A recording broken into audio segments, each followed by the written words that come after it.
Radio.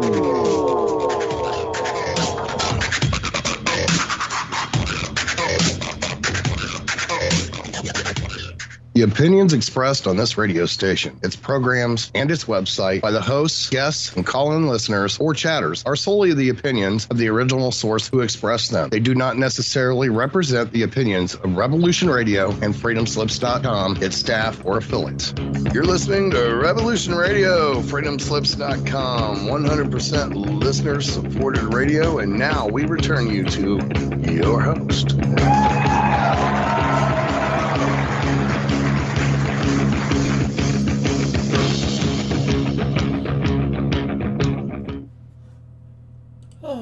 I should unmute.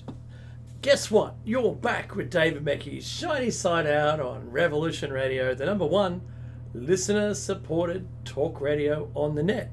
So, push the donate button and maybe get yourself some merch from the station's website, which is awesome. All of the artwork is done by one of the hosts. His name is A Mad Painter, and he is very creative indeed. Great work there. You can also subscribe, well, just really open up the archives. Oh, that's a open up. You know what, recently I've been thinking of song lyrics. Every time I hear a phrase, I'm kind of feeling a lot more grounded than I've been for such a long time. That the other day someone says open up, and I went, that's left field. Open up. The song Johnny Rotten did as a dance track, and with a collab with a band called Left Field. Actually a pretty good song, so do listen to it if you can. You can open up the archives and download any people's shows, any host shows from Revolution Radio, both Studio A and B, doesn't matter, and you can binge it in your own time. Do that. It's free. You can do a couple of things too, by the way. Donate in any fashion that you can even dream up. It's there. You can scan a QR code, Mickey, which is fantastic. You can do that. That's a good way of donating. But I ask you, I really do, I ask you, if you can do this, you can subscribe to the station, but you can do it to our YouTube as well. We have a website, shinysatout.net.au. Go there. We have merch as well, and we have a way of donating via Patreon. No one's ever done it, so that'd be fantastic if someone could do that. All right, be the first.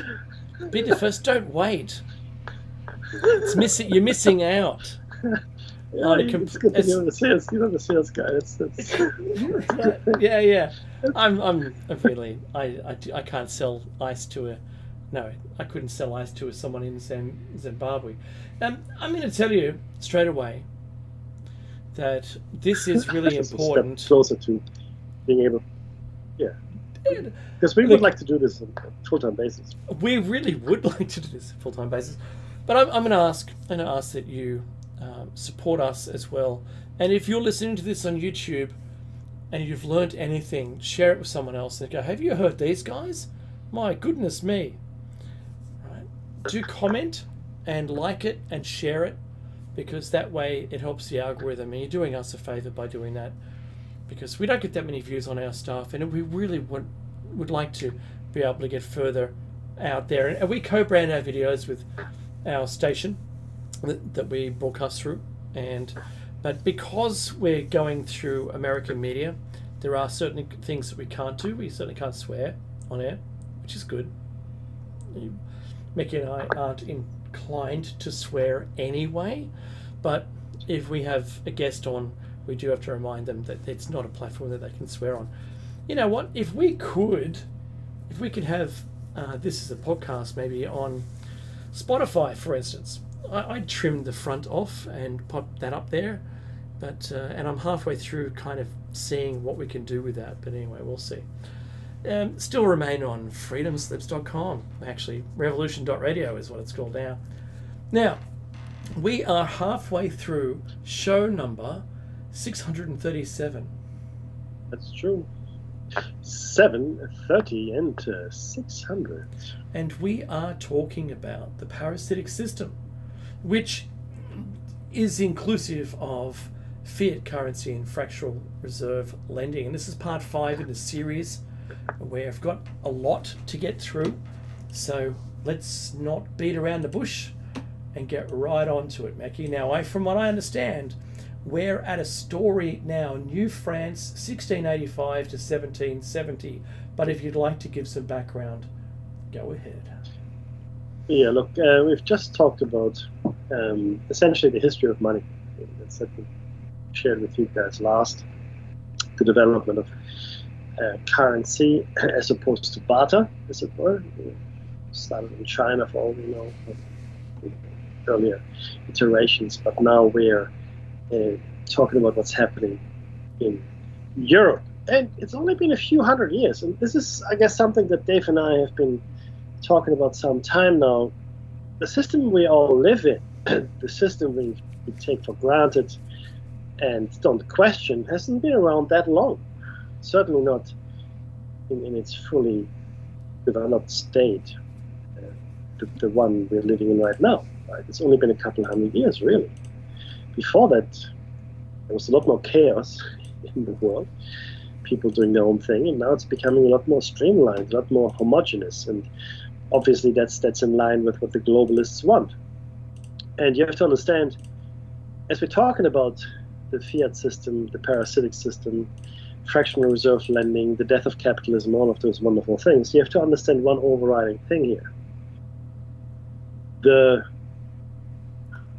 no better word. The parasites want to live in a global society. Now, there's nothing wrong with a global society. I think it's awesome if we all got along, right? Mm-hmm. And if we all manage to maintain our individual differences. Like, I don't want to go to Paris or Singapore or New York, and I don't want it to look the same as Sydney. What's the point? I won't travel, right? But a global society would be great, especially if we can recognize our commonalities rather than the things that divide us. That would be, for me, that would be awesome, right? This is not what these people want to do. They're looking to maximize their profits, their power, their influence. And they found many ways to do this now.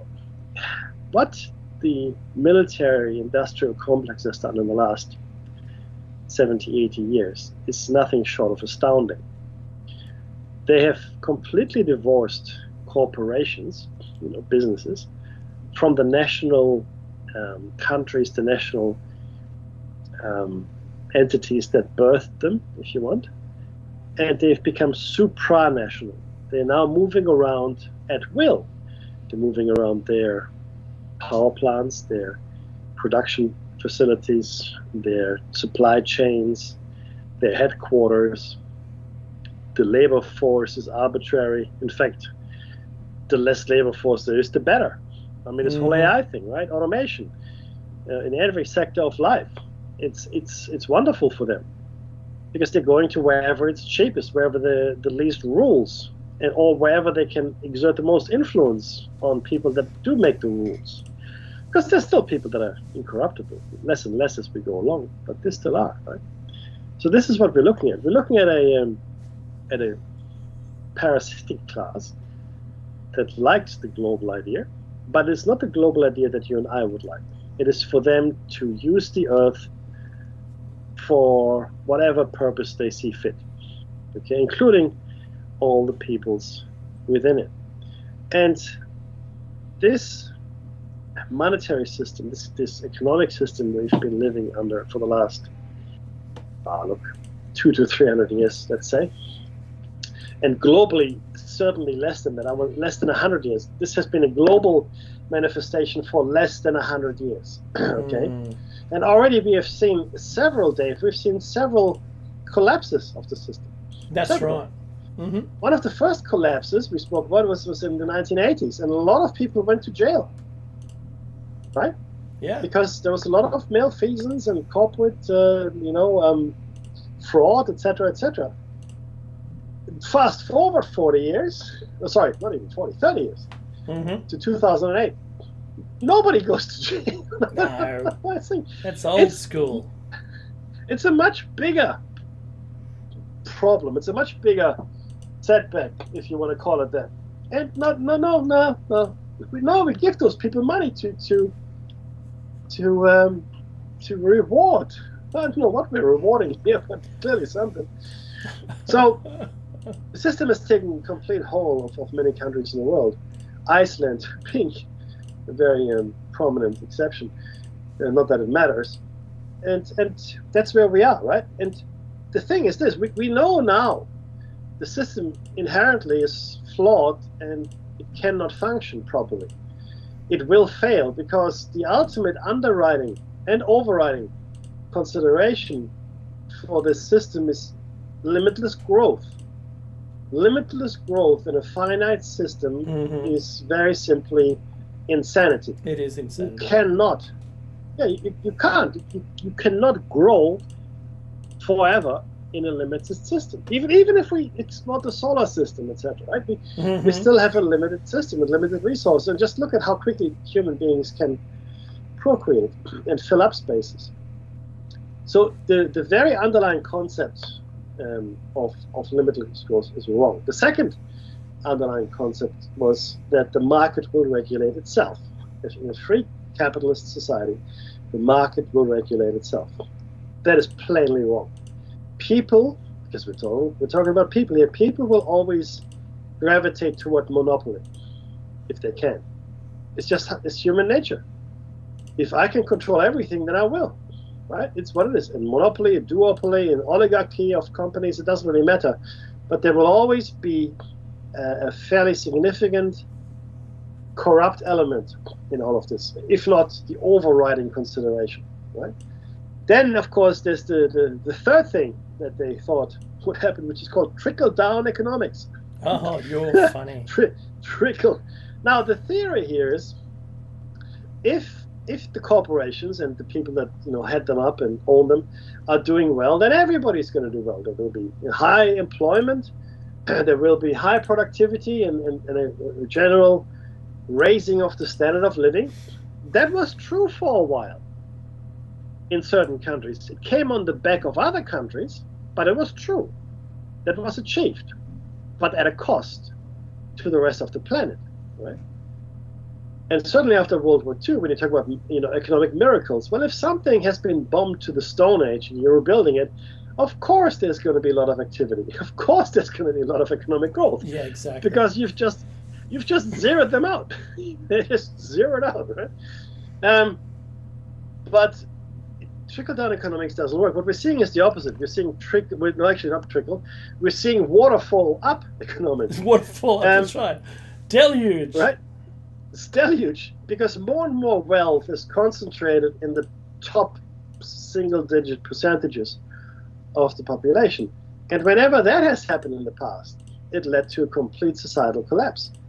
Because the economic activity is really what keeps societies going, right? The buying and selling of goods, the consumption of goods, people enjoying entertainment, people traveling, people buying clothes, houses, real estate, etc., all that stuff that happens in life, right? That we like to call the economy. It's just life that happens, okay?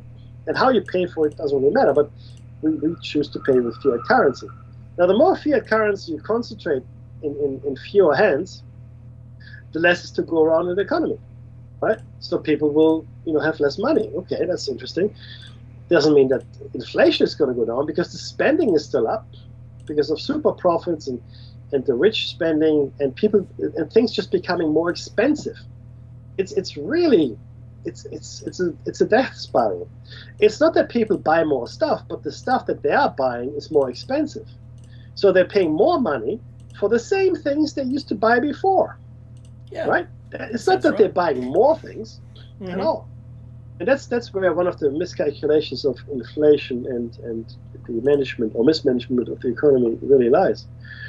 But let's talk about the concentration of wealth again for a second. The concentration of wealth, what it leads to is less and less economic activity.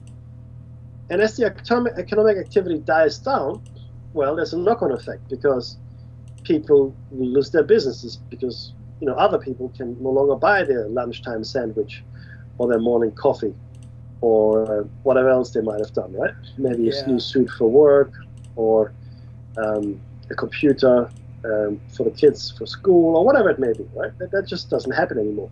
Small activities too, like the kids' weekend sport or the dance lesson, right? Or the tutoring, lesson, or going out for dinner with the family once or twice a week, or buying books, or any discretionary spending is out the window. And once the middle class, and also I guess what you like to call the working class, don't spend anymore on these things, the spend from the top percentage parasites is not enough to make up for it. Mm-hmm. So economic activity will slow down, full stop. It just will. And it will happen so fast, there will be a catastrophic drop-off at some point. It won't be gradual. That's the thing. People think it will be gradual. No, not this one. This will be a catastrophic The idea, drop. unfortunately, to keep the entire system running needs to be as gradual as possible. Yeah, but it won't be. There'll be a catastrophic drop-off. We've seen a huge drop already just with these economic conditions we're in. Yeah, but we've seen it. History tells us in cases of hyperinflation, which is where we're heading, not quite yet. In cases of hyperinflation, it's in fact it's actually called runaway inflation, which means we can no longer control the value of money because people just don't believe it's worth anything. That's exactly what fiat is. That's right. Okay, and all of a sudden you're standing, oh geez, what do I do now? But what is worse is that a lot of people will be out of work. Right? Mm-hmm. Forget the bread lines of the 20s and 30s, right? Forget that. It's just going to be much worse. And it's coming. And on top of that, you've got two other factors, possibly three, but two main ones. One is that there is something going on with the climate. It is making things worse. Okay, our infrastructure is no longer really up to scratch. Mm-hmm. There'll be brownouts. There'll be a whole bunch of stuff is going to happen in that space. The second one is, one was climate change, but the other one is AI, right? And automation. Now, automation has been with us for a while. We've seen jobs go away and entire factories automated with robot workers, right? That goes a certain way. I mean, there's still a discrete cost there. I mean, a fairly significant cost, in fact, when you have robots, right? But that's sort of going away as well. What the jobs that we're getting rid of now are the white-collar jobs. Not the blue-collar jobs, but the white-collar jobs. And because they're being replaced not by actual machines, like physical machines, but by code. Algorithms are replacing people. Right? That's what automation is all about. And eventually AI as well. I mean, it's not really AI. Okay, let's be clear. It's a heuristically clever set of algorithms. That's what it is. AI, well, maybe soon, maybe it already happened, but certainly what I've seen, it's not actual AI. This is not artificial intelligence, but it is enough to make, people redundant, really. Mm-hmm. Right? So jobs will go. So there are a lot of things that are coming together here, and of course that will lead to more wealth being concentrated in the parasitic class just above us. So where does it lead us? It leads us to collapse. Eventually, there's no other way. It will collapse. The system will collapse.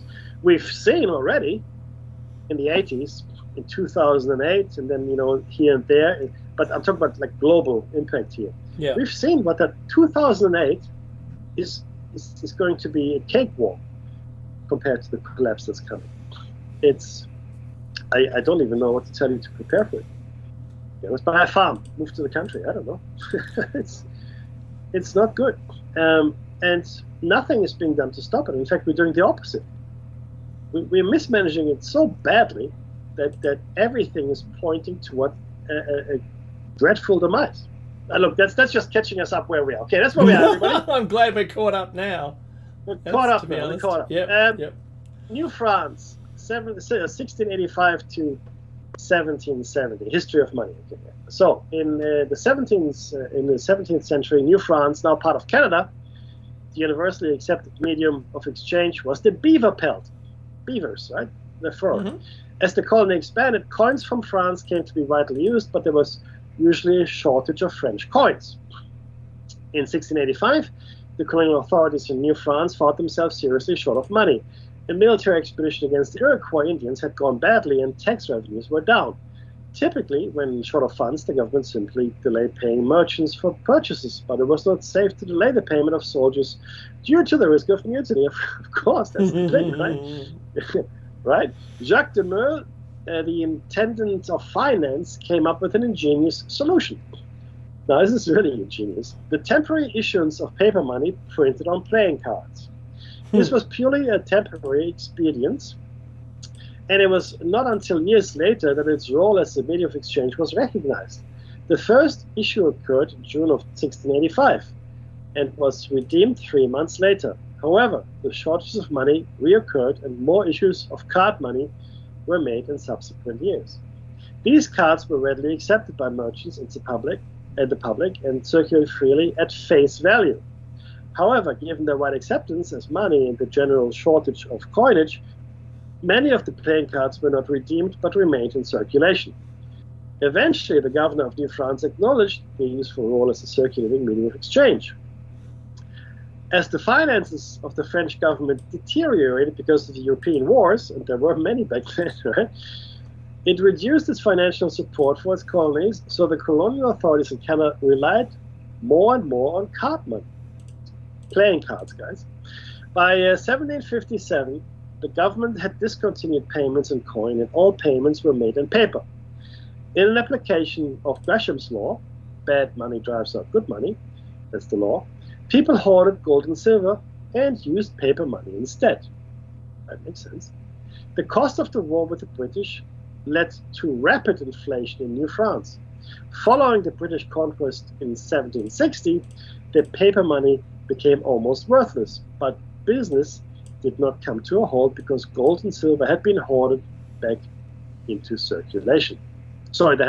Came back into circulation.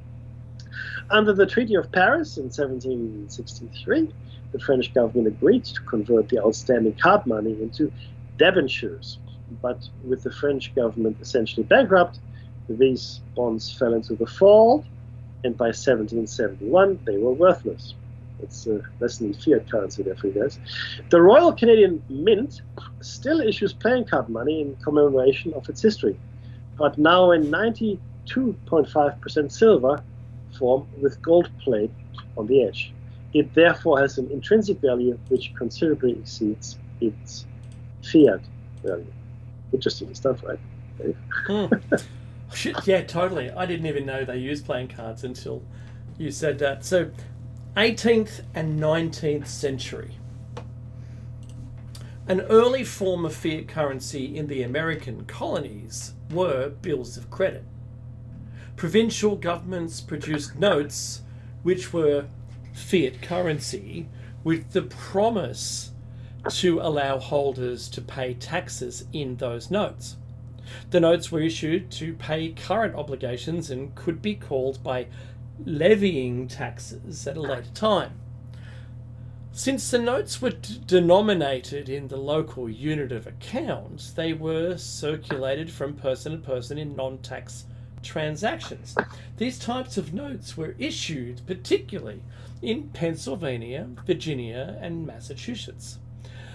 Such money was sold at a discount of silver, which the government would then spend and would expire at a fixed point in time later.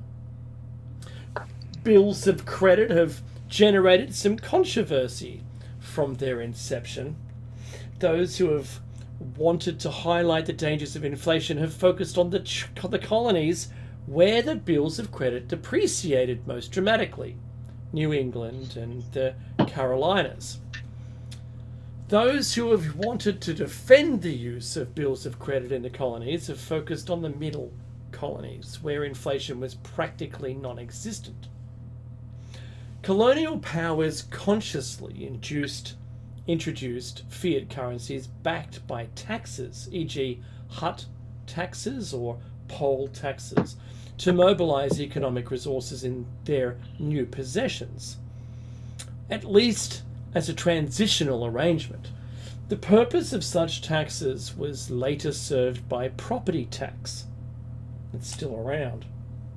The repeated cycle of deflationary hard money followed by inflationary paper money continued through much of the 18th and 19th centuries.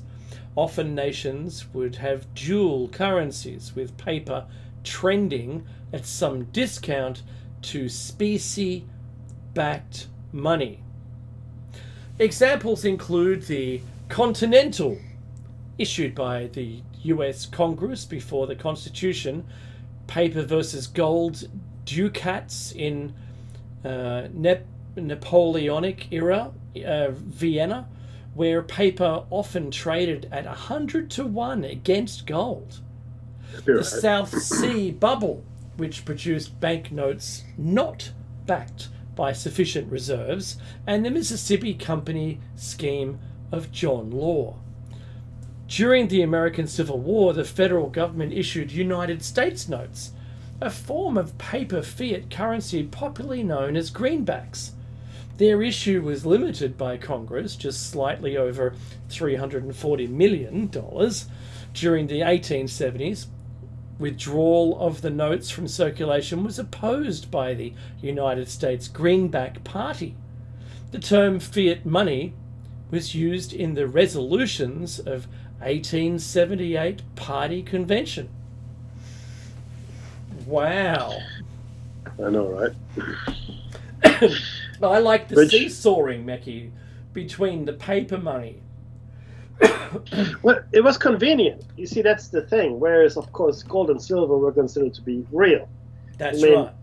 Again, any medium of exchange requires trust and belief. And people have a hard time believing in paper, whereas it's really easy to believe in gold and silver. You can hold it, it's heavy, it's shiny. Is that the truth? And it's been used for currency for thousands of years, right? Unless you're Germany, Mackie, and you say, "Hey, America, can we see the gold that you're holding? That's ours." You cannot. No. What? No. What? We'll show you some Dave, gold, but it may not be yours. You know, Dave, that lawnmower I lent you. Can I see it? No. No, Mackie.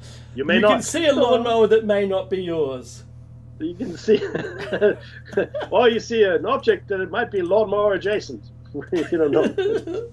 It's all up to us too. Anyway, that brings us to the 20th century. Look with your eyes, not your hands. That's right. After World War I, in theory, governments still promised to redeem notes in specie on demand. Now, of course, what that means, everybody again. In specie, in gold or silver or whatever. That's so you get your banknote, but it can be redeemed. So it's a gold standard. However, the cost of the war and the massive expansion afterward made governments suspend redemption in specie. Right? So no, you can't have your gold. Since there was no direct penalty for doing so, governments were not immediately responsible for the economic consequences of printing more money. Wow. Printing more money, which led to hyperinflation. For example, the hyperinflation in the Weimar Republic. Just on that very quickly, stepping away from the text. My grandmother and grandfather lived through the Weimar Republic, and she would tell me that you have a suitcase full of money in the morning to buy a loaf of bread. Mm-hmm. In the afternoon, you need a wheelbarrow full of money to buy the same loaf of bread. And she said the political and general instability of the Weimar Republic was so bad, there were running battles in the cities between veterans of the war, World War I, and the police, and those veterans would fall into different categories: socialists, communists, national socialists, right? They would all form their little pseudo-armies, and they would have, literally street battles with the police and the Weimar Republic security forces. It was not a good time for anyone.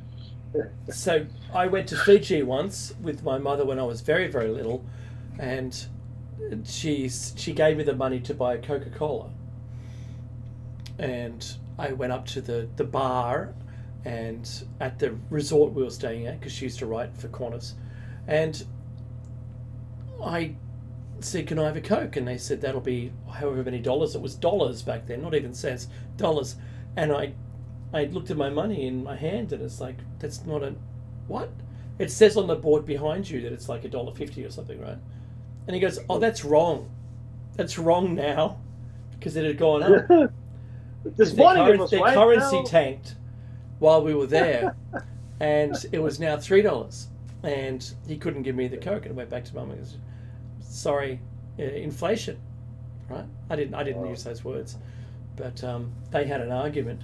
She said, well, at the time they asked, it was $1.50, so you have to honour it. Yeah. I still didn't get my Coca-Cola. Let's just say that. I think that's the lesson for all of us here. Take your Coke when you can get it.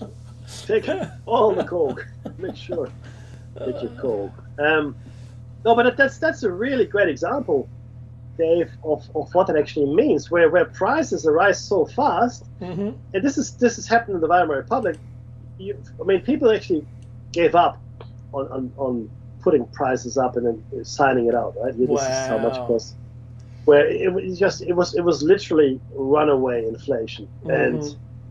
and you have to understand that this kind of environment was a fertile ground for extremists, right? That's why I'm talking about socialists and communists in running battles with police and government forces and national socialists on the right.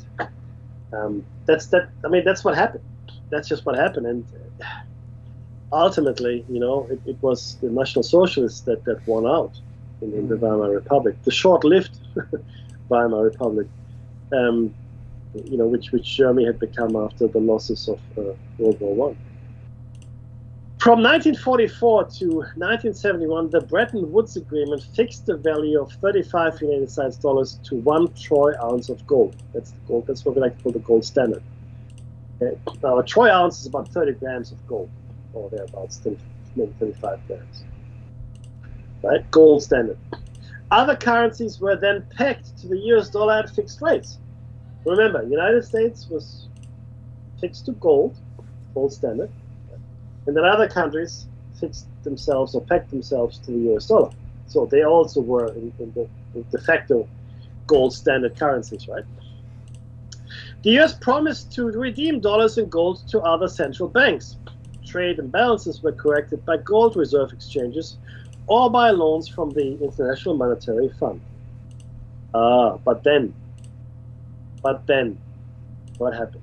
The Bretton Woods system collapsed in what became known as the Nixon shock. This was a series of economic measures taken by United States President Richard Nixon in 1971, including unilaterally canceling the direct convertibility of the United States dollar into gold. He essentially abolished the gold standard. Mm-hmm. Again, not that long ago, everybody. What's that? 50 odd years, right? Yeah. Not that long ago. Why did he do it? I'll do some digging, but I have my suspicions. I don't know why he did it. Since then, a system of national fiat monies has been used globally, with freely floating exchange rates between the major currencies. What that means is, ever since the abolition of the gold standard in 1971, the currency is worth whatever the government says it is.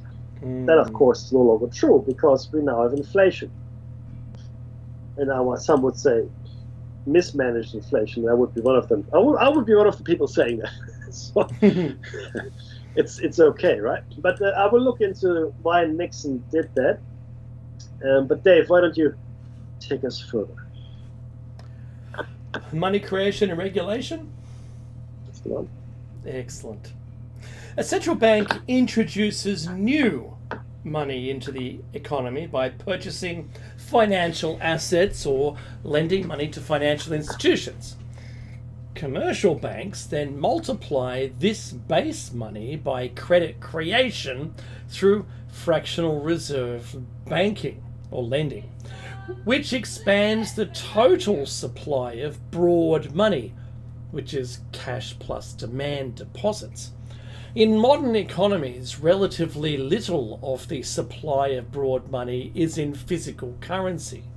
For example, in December 2010, in the US, of the, good grief, $8,853.4 billion in broad money supply, let's call that M2, only 915.7 billion, about 10%, consisted of physical coins and paper money. What a shock. The manufacturing of new physical money is usually the responsibility of the central bank or sometimes the government's treasury. In Australia, we have a whole entity separate from that that creates money. And do you want me to do inflation as well, Mackie, or we can swap? Actually, I want to quickly I added to the text, but I just want to take people through the Nixon shock. The Nixon shock refers to the effect of a series of economic measures, including wage and price freezes, surcharges on imports, and the unilateral cancellation of the direct international convertibility of the United States dollar to gold, which was done or action undertaken by Nixon in response to increasing inflation yet again. Although Nixon's actions did not formally abolish the existing Bretton Woods system of international financial exchange, the suspension of one of its key components effectively rendered the Bretton Woods system inoperative. While Nixon publicly stated his intention to resume direct convertibility of the dollar after reforms to the Bretton Woods system had been implemented, all attempts at reform proved unsuccessful. By 1973, the current regime, based on freely floating fiat currencies, de facto replaced the Bretton Woods system for other global currencies. Okay. Then, in 1973, Nixon and the Secretary of State, Henry Kissinger, what a man, made a secret deal with Saudi Arabia to trade oil only in US dollars, thus pegging the US dollar to oil and birthing the petrodollar. Mm-hmm. Giving the United States unprecedented economic power. Unprecedented. It became the currency of choice for everybody. Right? That's the Nixon shock. And as I'm still going to look at why he did it, to battle inflation. But let me do some more research into why Nixon abolished the gold standard and come back to you. You can take inflation if you like, and the aside as well. You got it. Oh, no, you do the aside. So the adoption of fiat currency by many countries from the 18th century onwards made much larger variations in the supply of money possible. Since then, huge increases in the supply of paper money have taken place in a number of countries, in producing hyperinflation. Episodes of extreme inflation rates much higher than those observed in earlier periods of commodity money. Economists generally believe that high rates of inflation and hyperinflation are caused by an excessive growth of the money supply. Today, most economists favour a low and steady rate of inflation. Low, as opposed to zero or negative inflation, reduces the severity of economic recessions by enabling the labour market to adjust more quickly in a downturn, and reduces the risk of a liquidity trap,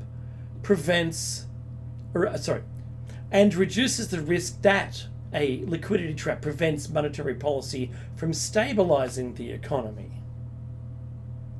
If you what's the liquidity trap? Yeah. So go ahead.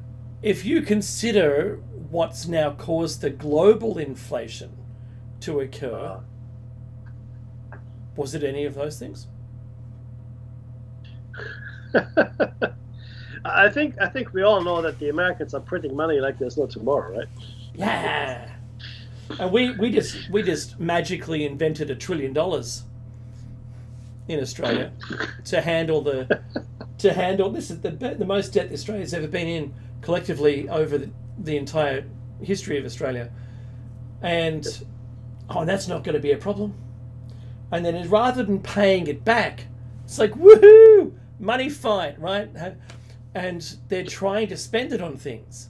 It's like burning a hole in their pocket. Yeah. It was meant to save us from the COVID problem that we had, but then it's like, we didn't need all that money. Kind of took care of itself. Money. So hey, who's got something to sell to us? Oh, that's gold. Now, It's not gold. the cynicism is and I will add more around the Nixon activities, and it's astounding just how far-reaching the small action like this is. Now, sorry, but there was an aside here which is around the liquidity trap. Well, what is a liquidity trap? I mean, people talk about it. It's a situation described in Keynesian economics in which interjections of cash into the private banking system by a central bank fail to lower interest rates and hence make money policy, monetary policy ineffective. A liquidity trap is caused when people hoard cash because they expect an adverse event such as deflation, insufficient aggregate demand, or war. Common characteristics of a liquidity trap are interest rates that are close to zero and fluctuations in the money supply that fail to translate into fluctuations in price levels. We were in a liquidity trap. Yes. Okay. And now we're not anymore. It's like magic. It's Marge, magic. change the channel. It's almost like someone has just pressed a different button. We were so close to war. Actually, we're further away from war while we had our liquidity trap. But now we're closer to the war than we've ever been. Yes, oddly enough. Absolutely. And we're not seeing deflation. Absolutely. No, because the policies we're deploying, and I'm happy to argue this with anyone, I'll debate it with anyone, are wrong. They're exactly wrong. They're the exactly wrong thing to do for us here, right? Yeah. There's a very easy way out of this. Very easy. Tax the rich. Very easy. Tax the large corporations. No, I'm serious. That's it. Feels good just saying it out loud. Well, yeah, I'm not going anywhere tomorrow in my car, so all good. But that's what it is, everybody. It's very, very simple. We have to open up other sources of governmental revenue. We can't print more money, and we can't raise the interest rates any further because they have the exact opposite effect. That's right. On people, on the economy. They destroy the economy. That's right. Yeah, and at the same time, they put people into extreme hardship. And I mean extreme hardship. When I say extreme hardship, I mean extreme hardship, right? Yeah. But look, back to the text. However, money supply growth does not always necessarily cause inflation. Some economists maintain that under the conditions of a liquidity trap, large monetary injections are like pushing on a string. The task of keeping the rate of inflation low and stable is usually given to monetary authorities, like our central bank here in Australia, the Federal Reserve, I should say. Generally, these monetary authorities are the central banks that control monetary policy through the setting of interest rates, through open market operations, and through the setting of banking reserve requirements. Now, I just want to say here, money supply growth does not necessarily cause inflation. That is correct. Money supply growth, if it is in line with productivity, which is the other component of the economy. So productivity describes the output of your economy, goods, services, etc. If that grows, all right, in line with your monetary supply, everything is fine. Everything is fine. If your goods and services do not grow, right, and in many countries they don't, and they don't because the goods that used to be produced in a given country, America, Australia, Germany, are now produced elsewhere, in China, in Bangalore, in India, right, or in Bangladesh or wherever, right? So the productivity is no longer there because there's nothing being produced in the countries that have a rising rate of inflation. That's unfortunately exactly where we are, and people see playing with the interest rates in this manner is like using a sledgehammer to fix a Rolex, right? And my Rolex doesn't work. Oh, just use the sledgehammer and see what I can do for you. Not the most appropriate tool for the operation. Loss of backing. A fiat money currency generally loses value once the issuing government or central bank either loses the ability to or refuses to further guarantee its value. But this need not necessarily occur. For example, the so-called Swiss dinar continued to retain value in Kurdish Iraq even after its legal tender status was withdrawn by the Iraqi central government, which issued the notes. I take issue with this statement. I think it's completely wrong. Fiat money doesn't lose value once the issuing government, withdraws its support. It loses value when people no longer believe in it. That's when it loses value. What the government does or doesn't do is irrelevant. Do the people believe it's a valuable, medium of exchange? If all the people believe it is, and if you know that if you bring the currency into a shop and you can buy whatever you need, this currency will remain. Okay? Irrespective, in fact, the issuing authority might not be a smoking crater. It doesn't matter. As long as people believe that it holds value. As soon as people believe it doesn't hold value, it's all over. Okay? That's when it happens. Now, usually people lose confidence in the currency when a government withdraws, its support, but it doesn't necessarily have to happen. If the people still believe in it, the currency still has value. Why don't you take us through fractional reserve banking, my friend? Because that's where we are now. It is where we are. Criticisms on the basis of legitimacy.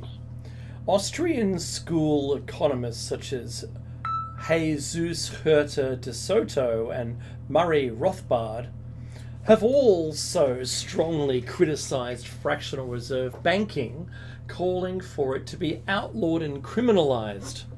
According to them, not only does money creation cause macroeconomic instability, based on the Austrian business cycle theory, but it is a form of embezzlement or financial fraud, legalized only due to the influence of powerful rich bankers on corrupt governments around the world. US politician Ron Paul has also criticized fractional reserve banking based on Austrian school arguments. And we have a link there, which, Mickey, if you could paste into the chat room, would be wonderful. Sure. So, fractional reserve banking is the practice whereby a bank holds reserves in an amount equal to only a portion of the amount of its customers' deposits to satisfy potential demands for withdrawals. Reserves are held at the bank as currency or as deposits reflected in the bank's accounts at the central bank. Because bank deposits are usually considered money in their own right, fractional reserve banking permits the money supply to grow to a multiple, called the money multiplier, of the underlying reserves of base money originally created by the central bank. To mitigate the risks of bank runs when a large proportion of depositors seek withdrawal of their demand deposits at the same time, or when problems are extreme and widespread, like systematic crises, or the governments of most countries regulate and oversee commercial banks, provide deposit insurance, and act as lender of last resort to commercial banks. Now, just a quick note here, that we saw after 2008 that Australian government stepped in to back the deposits in Australia. That's what they did. They made an announcement, said we're going to back the deposits. That's all changed now, but that's what they did then. Now, there are bail-in rules that have been issued in all trading banks within Australia where they can take your money to save themselves, and you have no recourse. Back to the text. In most countries, the central bank or other monetary authority regulates bank credit creation, imposing reserve requirements and capital adequacy ratios. This can limit the amount of money creation, just think of those words, money creation, that occurs in the commercial banking system, and helps to ensure that banks are solvent and have enough funds to meet demands for withdrawals. However, rather than directly limiting the money supply, central banks typically pursue an interest rate target to control bank issuance of credit.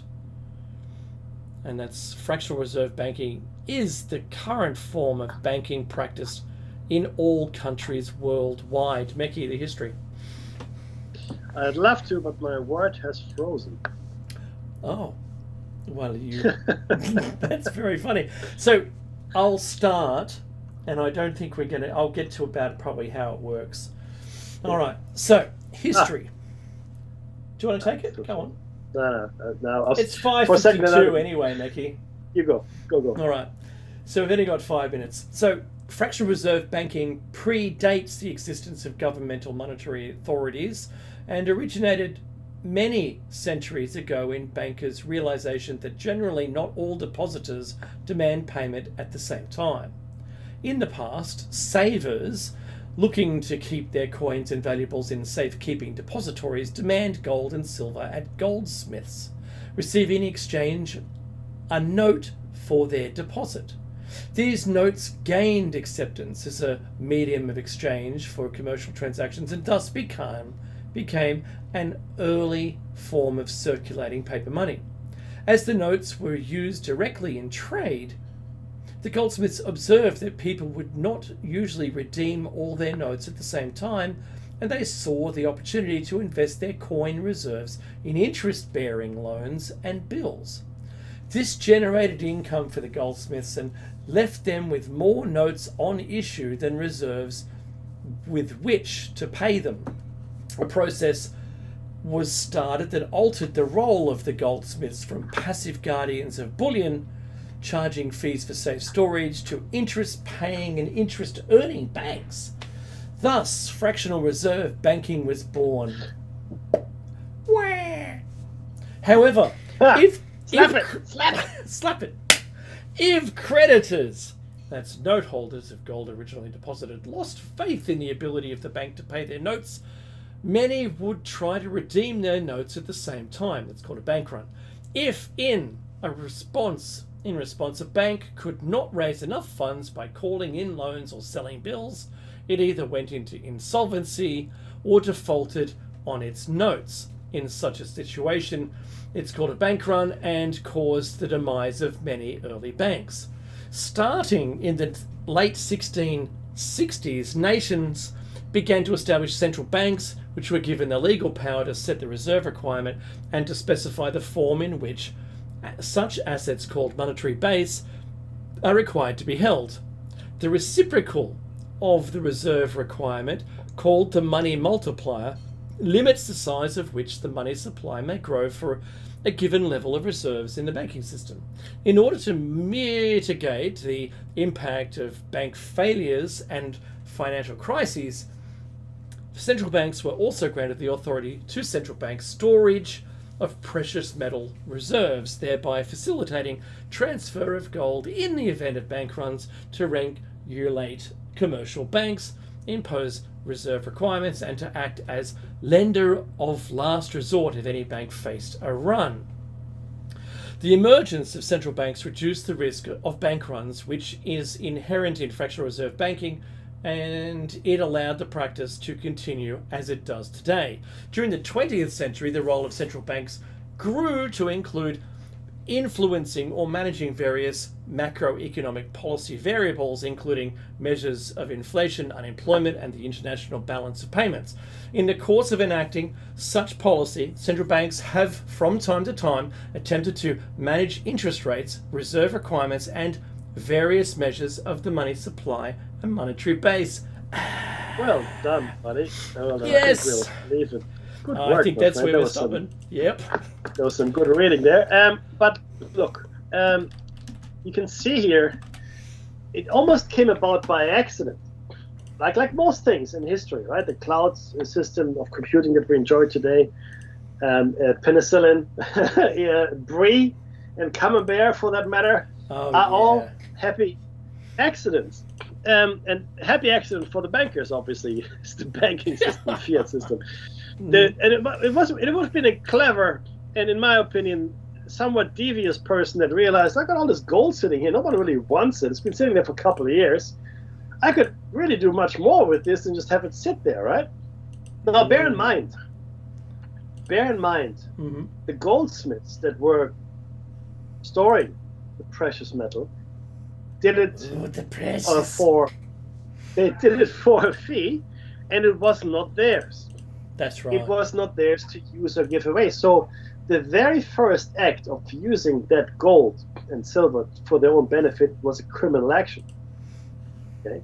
Now, it is also the reason that the Bible and other religions forbid very explicitly usury, which is the charging of interest.